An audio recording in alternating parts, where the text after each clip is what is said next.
aula de tumores pediátricos infratentoriais da disciplina de Neurocirurgia da USP de Ribeirão Preto, ministrada pelo Dr. Juan Kubrinik. Boa noite, meu nome é Juan, sou R4 aqui de serviço. Vou conversar um pouquinho com vocês sobre tumores da fossa posterior, focar um pouco mais em ependimoma, astrocitoma pelocítico e meduloblastoma. Bom, os meduloblastomas são os tumores, o tumor maligno mais comum na infância, cerca de 15 a 20% dos tumores pediátricos do sistema nervoso central e 30 a 40% dos tumores de fossa posterior.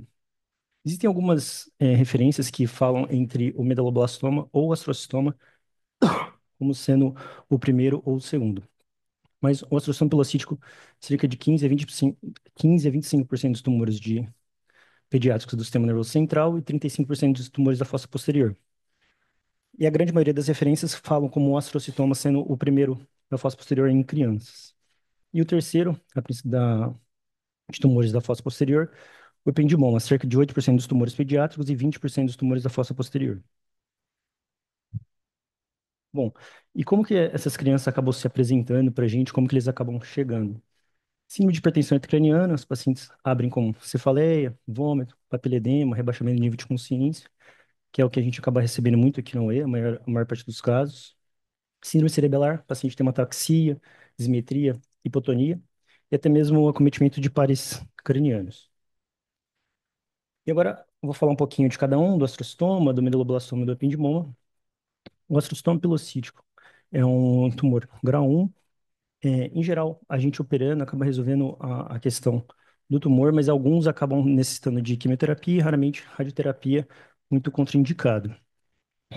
Acontece principalmente nas idades entre 0 e 20 anos, e as principais mutações, a mais comum é o BRAF e o KIA 1549 e o BRAF V600E, que é principalmente em tumores extramedulares.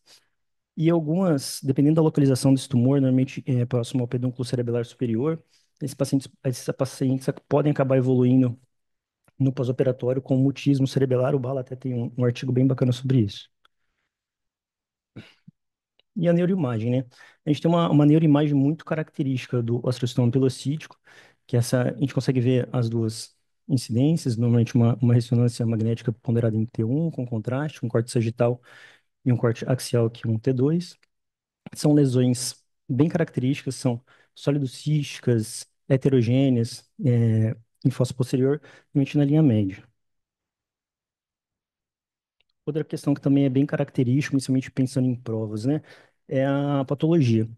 Não sei se tem alguém que é daltônico, mas é bem característico a lâminas, são essas fibras de Rosenthal, que a gente fala que ela é curada, tem um citoplasma bem extenso, esses pontinhos mais roxos são os núcleos das células, e essa disposição mais oriental são as fibras de Rosenthal. Então, pensando no astrocitoma pilocítico, duas questões bem características: é ressonância heterogênea, sólido-cística, e a patologia com essas lâminas com as fibras de Rosenthal. No tratamento, a secção cirúrgica sempre a gente acaba indicando, e na maioria dos casos acaba sendo resolutivo. Em alguns casos, como às vezes tem lesões residuais, essas lesões podem ser seguidas, que acabam até se estabilizando ou regredindo ao longo do tempo. Em alguns casos, é indicado quimioterapia, e a radioterapia, em geral, não é recomendada. E agora a gente vai falar um pouquinho sobre os meduloblastomas.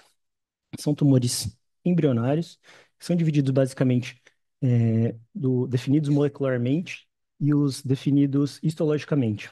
Os definidos molecularmente têm o HNT ativado, o SHH, que é o Sonic Red Hot ativado, com TP53 tipo selvagem, e o Sonic Red Hot ativado com TP53 mutante. E o WNT, o não WNT e o não Sonic Red Hot, e os histologicamente definidos. Essa classificação é importante principalmente para o tratamento pós-operatório, quimio-radioterapia. Eu vou falar um pouquinho para vocês daqui a pouco. Então, são tumores normalmente grau 4, é o maligno mais comum da infância.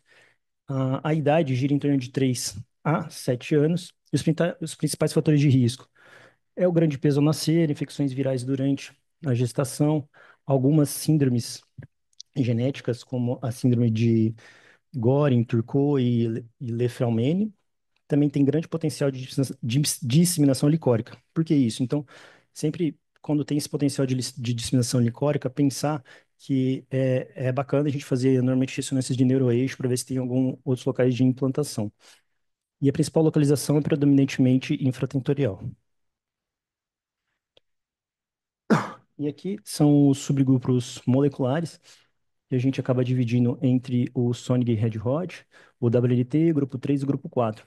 Isso porque vai acabar norteando a nossa pós-cirurgia, as cirurgias, as terapias adjuvantes de quimiorradioterapia. Temos o subgrupo 4 como sendo o mais prevalente, os que acabam gerando mais metástases, os grupo 3 e os grupos de piores prognóstico. A gente pode pensar o grupo 4 e o de melhor prognóstico, o WNT. Nessa imagem aqui mais lateral, a gente consegue observar um corte sagital e um axial, o WNT predominantemente em adultos, principalmente hemisféricos, e os das crianças, o WNT, o Sonic Red-Hot, desculpa, nos adultos, principalmente hemisféricos, e da linha média nas crianças, o WNT, o grupo 3 e o grupo 4. Pensando em neuroimagem, então acho que eu fiz um comparativo nos três, entre neuroimagem e patologia, para ser algo bem medular. Quando a gente pensa em meduloblastoma, a imagem importante a aguardar é a restrição à difusão da água. A gente consegue ver uma difusão, uma imagem heterogênea, centrada na fossa posterior. E na imagem B, a gente consegue ver uma restrição verdadeira à água. Então, são tumores com tanta celularidade tão alta, que acabam restringindo a difusão da água. Então, pensando no astrostoma pilocítico, imagens sólido-císticas, bem heterogêneas, e a patologia, as fibras de Rosenthal. E a neuroimagem no meduloblastoma principal são a restrição à difusão da água. E essa é a lâmina característica do meduloblastoma. Esses pontos roxos em volta são os núcleos, e a extensão mais no centro da imagem onde a seta está apontando são os citoplasmas. Tem um nome, chama roseta de Homer-Wright. Quando a gente pensa no ependimoma, que eu vou falar daqui a pouco, é essa imagem bem típica com um vaso no meio, que são as rosetas pseudo-rosetas perivasculares. É uma roseta, só que tem um vaso no meio, por isso que o perivascular. Vou mostrar para vocês um comparativo também que é bacana para a gente entender. Aqui, o ependimoma são tumores de origem neuroectodermal, das stem cells da zona subventricular, principalmente nos ventrículos, no canal central da medula, e é o terceiro mais comum na infância. Em cerca de 90% dos tumores pediátricos, e deles 65 a 70% são infratentoriais. E também tem uma importante potencial de disseminação licórica. Então, sempre é de bom tom a gente buscar fazer ressonância de neuroeixo, pós-operatório. E essa é a imagem também característica do ependimoma. Então, do astrostoma pilocítico, aquela lesão sólido-cística, heterogênea, a do meduloblastoma, restrição à difusão da água, e do ependimoma é uma lesão que a gente fala que ela é mais plástica. Como ela tem a origem, principalmente no quarto ventrículo, ela acaba se estendendo a forame de Luschka, a forame de Magendie, então ela tem esse aspecto mais lateralizado, você vê que ele vai sim entrando nos forames. Então, essa é a imagem mais típica do ependimoma. Dentro do ependimoma, a gente tem duas subclassificações de fossa posterior, que é o tipo A e o tipo B. Então, do tipo A, principalmente em crianças pequenas, tem uma localização predominantemente lateral, tem uma alta taxa de recorrência e tem um pior prognóstico. O tipo B, ele é principalmente em adolescentes, adultos jovens, e acaba tendo um melhor prognóstico pós-operatório. E essa é a lâmina típica do ependimoma. E essa aqui é a pseudoroseta perivasculares, que é a lâmina típica do ependimoma. E aqui a gente consegue comparar as três. As pseudorosetas, que é a do ependimoma, a Homer-Wright, que é a do meduloblastoma, do meio, e as fibras de Rosenthal, que era característico do astrostoma pilocítico.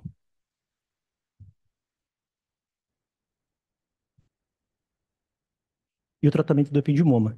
Ele é basicamente cirurgia, e a gente acaba reabordando esse paciente algumas vezes, sempre que considerar que se tiver uma lesão residual, a gente acaba reoperando esse paciente. Pensar em disseminação licórica, considerar radioterapia de neuroeixo e a quimioterapia nesses pacientes tem um papel muito mal definido. E é isso.